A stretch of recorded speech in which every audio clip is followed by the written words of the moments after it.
Bos, saya nak minta cuti hari ni. Birthday ayah saya hari ni. Dia dah berumur. Jadi saya nak masak dan celebrate birthday dia sama-sama. Aisyah, awak takkan tak tahu peraturan company kita? Awak cakap nak balik, balik je. Kalau staff lain macam awak, habislah kedai ini. Saya tak approve.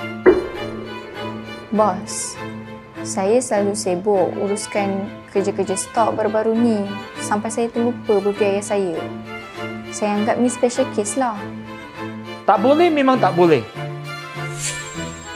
Cepat pergi settlekan laporan stok bagi saya. Dengar tak?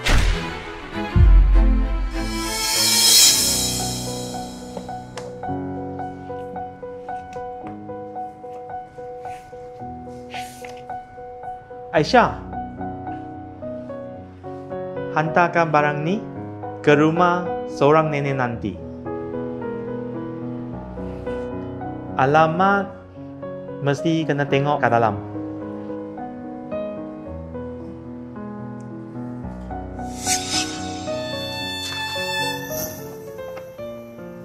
Aisyah, semua staf ada kat kedai tadi. Saya tak dapat nak approve cuti awak.